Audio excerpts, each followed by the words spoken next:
I saw something this year I don't think I've ever seen before. He dedicated his entire State of the State speech to education.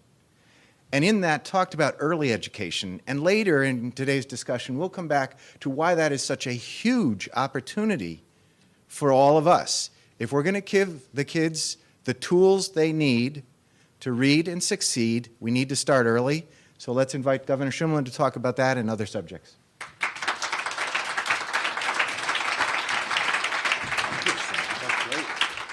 Thank you so much, Stuart. Thank you, Ralph, for your comments. I'm sorry I came in on tail end. And thank you all for being here, and a big shout out to the Tremaine Foundation for putting all this together. I'm delighted to be here. And I'm going to be brief because I'd like to have an opportunity to answer questions, or I'll try to be brief because I got to catch a plane back to Vermont. I always say, as a governor, you know, who was born and raised in Vermont, the best thing about coming to Washington, D.C. is going home. Listen, I just want to tell you a little bit about why I want to take a few minutes to encourage you in the work that you're doing.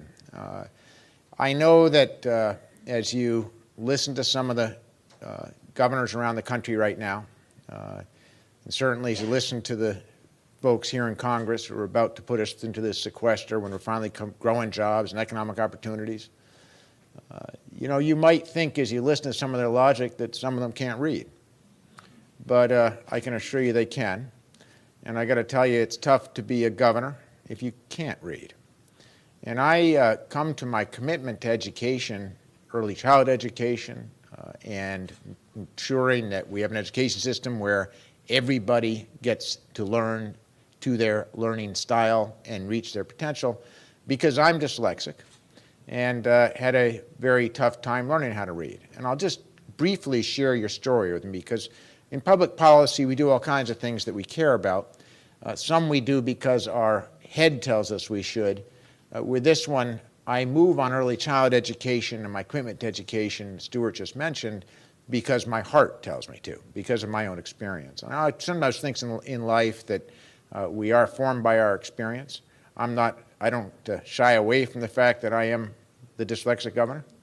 And I'll never forget when I first won a primary. It was a 5-way Democratic primary for governor, and it was very tight. It was all my friends running, and so it was kind of awkward because, you know, we're all friends in Vermont. Got through it, and all these Washington consultants came in because they wanted to see me win, and they said, you know, you got to stop talking about that dyslexic thing of yours. And I said, well, why? And they said, well, you got to stop talking about it because people don't really like electing governors who have learning challenges. They said disabilities, I say challenges.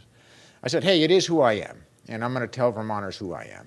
And if they don't want me because of who I am, they'll have someone else. But one thing we learn when we work harder, fight harder to get the same place is we tell the truth.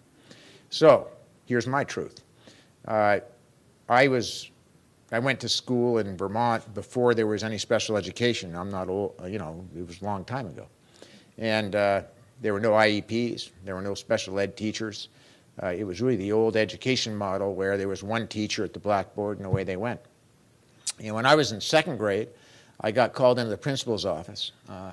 And it's not unusual for kids who learn differently to get called into the principal's office, but I couldn't think of what I'd done that day to get called in, and I got in there and my parents were in there, so I realized it was really pretty big. And this is how we did it back in the late 60s in Vermont anyway, a rural state. The principal talked to my parents, but they had me sitting there as if I wasn't there. I'm not quite sure what the intent of having me there was, but I was there. And he turned to them and said, listen, we've got some news for you. This is in 2nd grade. We've got some news for you. We can't teach him how to read. We can't seem to make any progress with him. We don't know what's wrong with him, but he's not going to have a professional career. He's probably not going to go to college, but we'll do the best we can. There are a number of things that we could be doing better.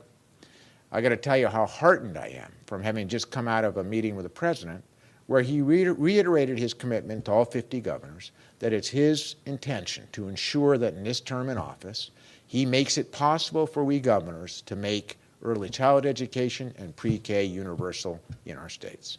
That's a huge step. In Vermont, we're doing a few things that I think are right. The first is I've just recommended the biggest single investment in early childhood education in the history of the state.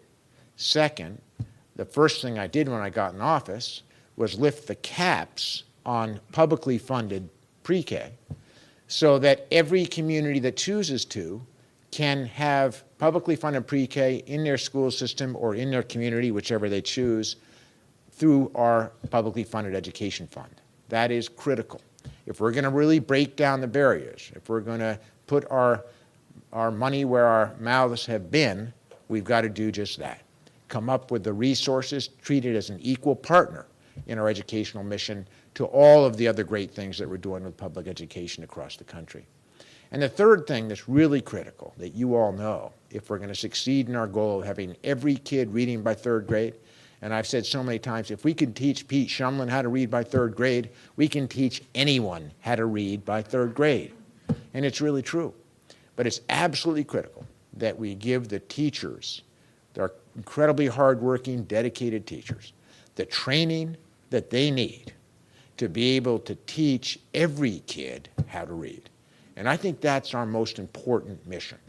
We can spend the money, we can open up access, but if we're not doing the teacher training, and they want it, if we're not actually sitting down and making sure that every grade school teacher and every pre-K teacher has the skills and the ability to teach every learning style, we won't win this battle. Now, big picture just for a second, Vermont, I'm going after the early childhood education with exactly the same commitment that I'm giving to recidivism and finding better ways to kill the revolving door of nonviolent offenders who are drug and alcohol addicted from ending up back in our corrections system. On average in Vermont, they were going back, before I took over, 50 to 60%, ending back up in within 3 years. Now, what's the connection?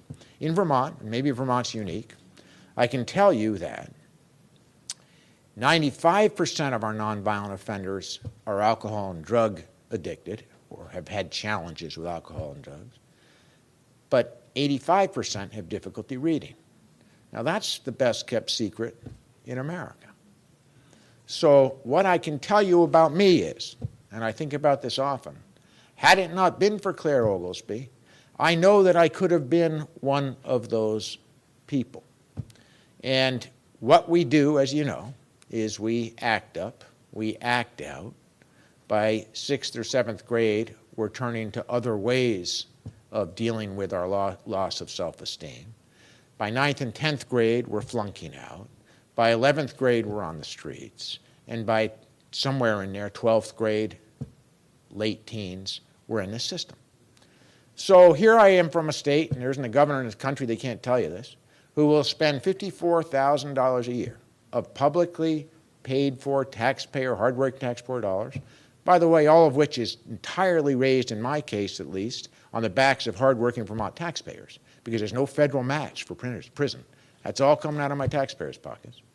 And yet we will not agree to spend money early on teaching every child how to read, regardless of income, regardless of learning style, and we'll complain about those dollars when actually they come with a federal match. They come with a federal match. So, being smarter, being better, speaking up, and ensuring that we do those three things. Every kid by 3rd grade got to be reading to succeed. Second, that we ensure that we get there early, because every dollar we spend early, say it's $6 or $7 later on. And third, and most important, that we engage not in a punitive way, but we take our hardworking teachers who are overworked and underpaid, and we find ways to ensure that they get the training that they need and that they want, so that they can teach a diversity of learning styles how to learn and how to read.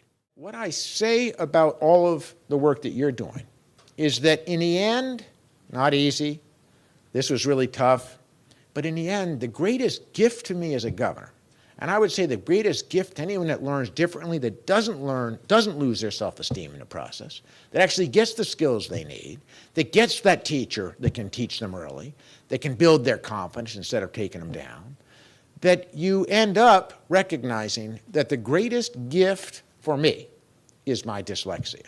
My success is not despite my dyslexia. It is because of my dyslexia. Because I work twice as hard, and had to very early, to get to the same place as everybody else.